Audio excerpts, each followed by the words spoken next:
Olá! No episódio anterior do programa Urbanidade, você viu a Rota Cultural da Arquitetura Cearense. Conhecemos o modelo de cidade inteligente em São Gonçalo do Amarante, no Ceará.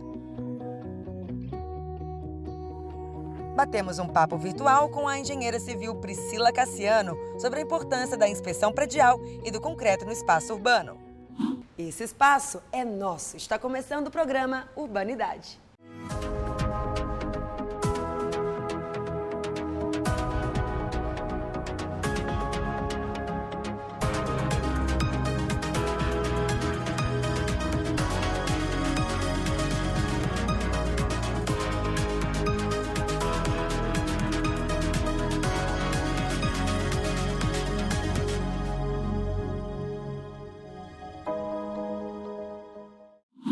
A prática esportiva tem aparecido com mais frequência na rotina dos moradores das grandes cidades.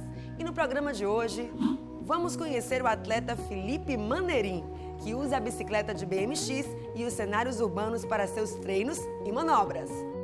Vamos entrevistar a geógrafa Magda Maia para debater a relação entre natureza e a cidade. E para começar, vamos falar sobre a história do planejamento urbano de Fortaleza com o arquiteto André Araújo Almeida. Para uma cidade crescer e funcionar da melhor forma, é necessário um estudo dedicado ao controle e uso da terra, além do desenho do ambiente urbano. O planejamento urbano de Fortaleza começa em 1726 e é atribuído ao capitão-mor Manuel Francês. Quem vai me ajudar a contar essa história é o arquiteto André Almeida. Tudo bom, André? Como foi que começou esse planejamento da cidade? Olá, Marina, tudo bom? Vamos lá, né? O planejamento de Fortaleza, né, como muitas cidades no Brasil, né, é difícil a gente falar de planejamento de fato, mas já no conceito que a gente tem hoje, né? Mas já acontece já em tempos coloniais, né? Como você falou, no francês em 1726, registra a pequena vila da Fortaleza de Nossa Senhora da Assunção, né? Estamos falando aí do século XVIII, portanto, ainda num período de domínio português, né? Ainda num período provincial. E a vila, né, que a gente vê registrada, representada, né, cuja maquete, né, que representa esse mapinha, está disponível lá no nosso museu, né, no Museu do Ceará, representa uma pequena vila de fato, numa região de dunas, poucas edificações, né, algumas edificações maiores são as edificações oficiais, um pequeno registro do Riacho Pajeú, que é o que garante o assentamento com água potável, e também representa a precariedade, né, ou a desimportância que aquela vila tem dentro do contexto colonial específico. Mas é sim um marco do nosso planejamento, porque a gente já começa a ver a primeira representação da nossa cidade em planta, apesar de tecnicamente, não é, essa planta ser bem aquém daquilo que a gente entende que é possível já naqueles tempos, né, já que a cartografia portuguesa, inclusive, é muito avançada desde muitos séculos antes, já do início das grandes navegações. Mas não é o único registro que a gente tem em tempos coloniais, né? O Marques Giraldes tem um registro de um desenho da nossa costa, que é um dos meus favoritos, inclusive, porque a gente vê a mesma cidade em 1726, claro, né, numa outra forma de representação, mas a gente vê que a cidade não desenvolveu muito até então, mas a gente tem a percepção da localização da igreja no alto da duna, a gente tem um registro do forte, a gente tem registro de uma pequena estradinha que vem ao mar, porque o desenho é da vista do mar em direção à terra. E a gente vê a estradinha que seria talvez, né, o equivalente a Alberto Nepomuceno hoje, a avenida. Nós conseguimos ver, e é muito útil para o estudo sobre o Riacho Pajeú, a foz do Rio Pajeú, né, algumas polêmicas em torno disso, mas esse registro de 1811, né, mostra a localização. E um pequeno trapiche, um pequeno pier de madeira que já servia, né, de pequeno porto da nossa cidade. E esses dois registros vêm antes das famosas plantas do Silvopaulé, né? O Silvopaulé já um registro cartográfico com um pouco maior de precisão, né? São duas plantas, 1813 e 1818, e já vai para além dos limites da própria vila, né? A gente vê as mesmas edificações, mas já uma estruturação urbana em quadras, em ruas e travessas, e o que também é de interessante, registro das estradas, né? Levando até o Mucuripe, levando até as vilas, né, existentes nos arredores, a Quirais, o Soure, os Arrunches e assim por diante. E o interessante, de novo, tudo isso antes de 1822, né, antes da independência do Brasil. Estamos falando do período colonial, em que a gente já tem um início de preocupação em registrar cartograficamente a nossa vila. Mas já pós-independência, nos tempos imperiais, a gente tem a presença do Adolfo Webster, né, aqui em Fortaleza. E ele vai produzir 3 estudos, 1859, 1875 e 1888, né, o mais atual. Já próximos ao fim do período imperial, né, já na República. E depois dessa fase, quando a gente chega no modernismo, né, o que caracteriza o desenvolvimento da cidade de Fortaleza? O desenho da cidade? Pronto. O desenho da cidade, ele não muda muito, né? A gente sai do desenho iluminista para uma época no século XX em que o pensamento urbanístico vigente, predominante, vai ser também racional, mas já sob os preceitos do modernismo europeu, da Carta de Atenas. Então, se adapta, né, esse desenho à malha urbana xadrez de Fortaleza, e as diversas expansões, né, salvo algumas exceções, elas vão repetir o mesmo traçado xadrez em outros lugares. Alguns, inclusive, claramente a mesma orientação, né, como é o caso da expansão leste de Fortaleza, na direção do Outeiro, né, inicialmente o Outeiro da Prainha, mas posteriormente o que a gente conhece hoje como Aldeota, ao longo do eixo da Avenida Santos Dumont. Segue-se o mesmo desenho racional, né, segue-se o mesmo desenho ortogonal. O que a gente vai perceber é que os tempos são outros, né? O século XIX, né, o modelo da cidade industrial, buscava organizar racionalmente, mas ao mesmo tempo, e é o que acontece na Europa e em Fortaleza também, a inserção nesses núcleos urbanos, intencionalmente, de parques, praças, né, áreas arborizadas, de forma a aproximar um pouco a característica do urbano, digamos assim, artificial, ao contato com a natureza. A gente percebe que nas áreas de expansão, esses loteamentos do século XX têm um interesse muito mais econômico, né? A valorização da terra, e ao valorizar a terra, o maior aproveitamento, né, econômico, financeiro desses espaços. Portanto, uma redução gradativa, né, das áreas livres, das áreas de convívio, das áreas verdes. É nesse sentido que a gente observa que nessas áreas de expansão tem menos praças, né? E algumas dessas praças, até previstas nos loteamentos originais, nem ao menos existem mais hoje, né? Porque elas são destituídas. O mesmo desenho racional, mas em um contexto social, econômico diferente, de expansão e enriquecimento da cidade no século XX, por conta das atividades industriais, comerciais, né, econômicas, o poder de atração da pessoa, da população em geral, e a expansão espontânea, né, nas grandes periferias, e o crescimento formal da cidade, esse não espontâneo, esse com desenho racional. As bicicletas já têm se popularizado em nossa cidade como uma opção de transporte. O que talvez você não imagine é que grandes atletas de BMX utilizam o espaço da cidade para praticar e treinar. Olha só!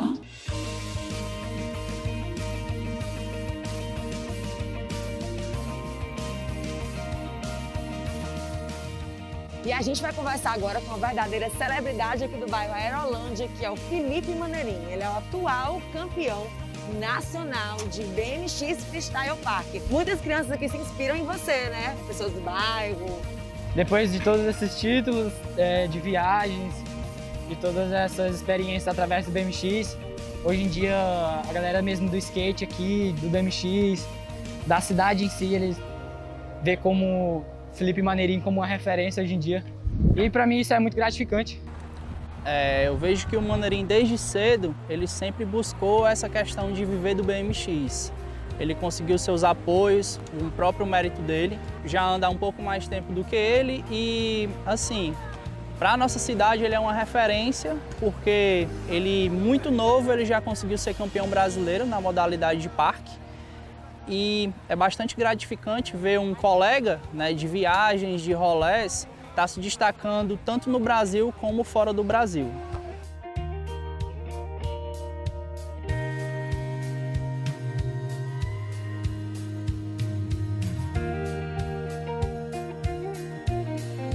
Aqui é o único esporte que eu vi, eu já pratiquei outros esportes, já pratiquei futebol, dentre outros. E aqui a gente não tem competição, a gente tem uma união.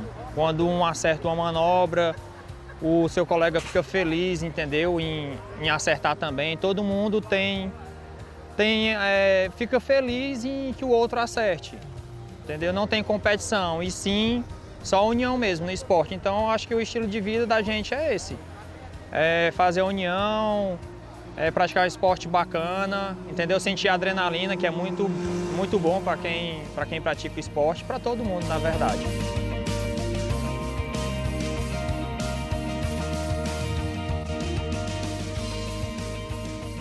Felipe, explica pra gente o que é o BMX e quais são as modalidades. Então, o BMX ele é o formato da bike. A bike em si, o modelo dela é BMX, como tem diferentes bikes, mountain bike, freeride. O BMX ele se conta em 4 modalidades. A principal hoje em dia para mim é o park, que é uma modalidade olímpica. O park e o race. O race já é uma modalidade diferente, ela é uma modalidade de corrida.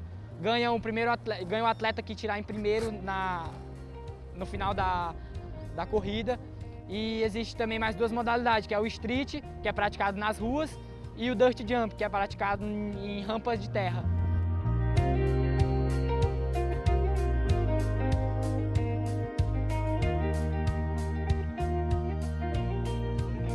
Felipe, qual o melhor lugar que você acha assim, de Fortaleza para praticar o teu esporte, que é a BMX?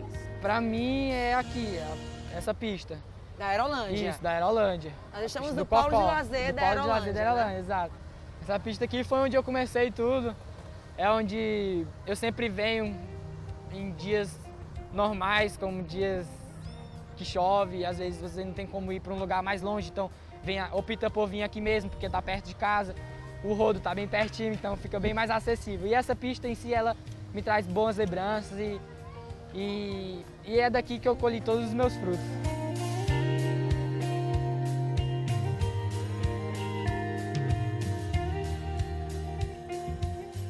Então, você tem 21 anos, você já passou por várias cidades do mundo, vários países, né?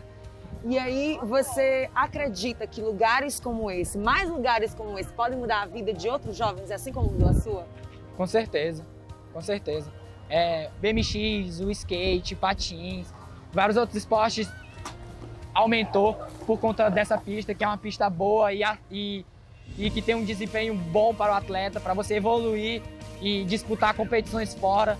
E isso é importante. A gente precisa de mais pistas como essas para sair mais atletas, mais pessoas para estar se divertindo, para estar praticando o esporte.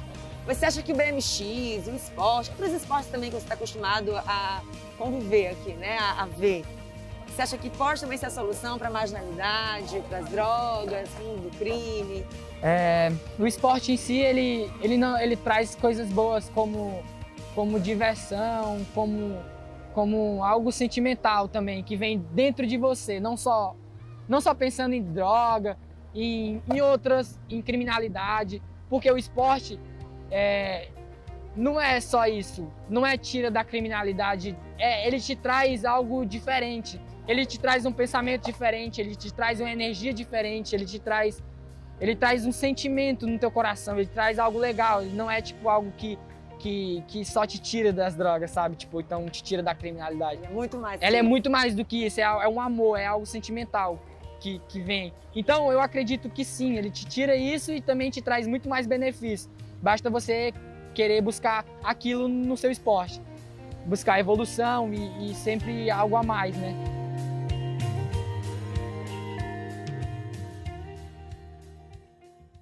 Muita gente ainda pensa que meio ambiente e cidade são duas coisas completamente diferentes.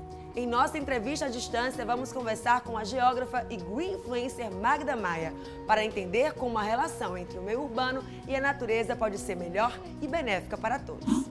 Agora no programa Urbanidade a gente vai bater um papo com a Magda Maia, ela é geógrafa e vai conversar com a gente sobre essa relação entre o meio ambiente, as cidades, a zona urbana. Tudo bem, Magda? Tudo ótimo, é um prazer estar podendo falar aqui com todo mundo que está assistindo aí o programa Urbanidade. Porque por parte de algumas pessoas, o meio urbano ele pode ser visto como algo separado do meio ambiente. Você já notou que tem essa diferenciação? A gente pensa logo que é algo separado, meio ambiente, meio urbano. Olha, é verdade. Essa discussão é bem comum. Ocorre muito porque, primeiro, as pessoas têm uma noção de que meio ambiente se refere mais à questão do verde, das árvores, né? E as cidades, elas não têm, elas normalmente, as grandes cidades têm por padrão muito mais as construções. Então, se criou uma ideia de que existe um ambiente que é construído e um ambiente que é natural, como se isso fosse dividido e não fizesse parte do mesmo ecossistema, gerando essa noção equivocada, porque, na verdade, a cidade também já é considerada por alguns pensadores, né, como um grande sistema, um grande ecossistema, onde existe ali essas construções humanas, que são a nossa forma de habitar, e o meio natural, composto pelo solo, pelos rios, pelas árvores, pelos pássaros, né? Tudo isso compõe o meio ambiente, seja no meio urbano ou seja em outro ambiente, um ambiente rural, né? Então, muito por conta dessa, acho que questão visual mesmo, né? Você dividir o que é natural do que é construído. E dentro de tudo isso que você falou agora, você acha que é possível, então, a gente viver em harmonia, manter em harmonia esse lado orgânico junto com esse lado artificial, digamos assim? Olha, no ponto em que a gente já chegou, em termos de desenvolvimento das cidades e dessa desnaturalização generalizada, a gente vai precisar passar por um processo agora de renaturalização. Isso já está acontecendo em alguns lugares do mundo. A gente tem um caso emblemático, por exemplo, em Seul, onde tinham 2 vias expressas gigantescas e o prefeito decidiu destruir essas vias expressas e reabrir o rio que tinha sido soterrado. Tudo isso porque eles verificaram que a qualidade de vida caiu muito na cidade por conta da falta da natureza. E não é só uma questão de um bem-estar pela presença em si da árvore, uma questão paisagística ou questão até espiritual. É uma questão de saúde. Ter natureza dentro das cidades é uma questão de saúde pública. Tem até, posso depois, se você se interessar, aprofundar um pouco mais, explicar por que, por exemplo, a gente precisa ter árvores, né? A Sociedade Brasileira de Arborização Urbana e a Organização Mundial de Saúde estabelecem, inclusive, parâmetros de quantidade mínima de vegetação que a gente precisa ter na cidade para poder garantir a saúde. Magda, você é autora do livro Sustentabilidade 4.0, né? Então, ali, será que tem alguns segredinhos que podem ajudar a gente a ter uma sociedade um pouco mais sustentável? O livro, ele é dividido em 3 partes. Então, a parte inicial fala um pouco do passado, dizendo assim, como é que a gente chegou nesse lugar de ausência de sustentabilidade ou de necessidade de uma nova forma de viver. Depois a gente fala mais ou menos no livro fala mais ou menos do presente, relacionado principalmente à questão do consumismo e da geração de resíduos, como que isso está afetando a nossa qualidade, como que isso pode nos trazer problemas para o futuro.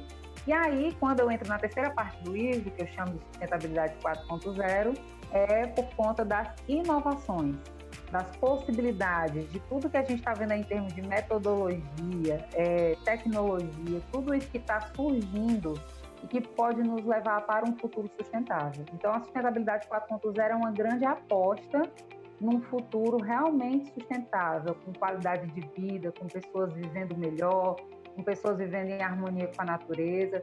E aí lá, vamos dizer que, não vou te falar que tem a fórmula, mas tem alguns caminhos apontados e que poderão nos ajudar, com certeza.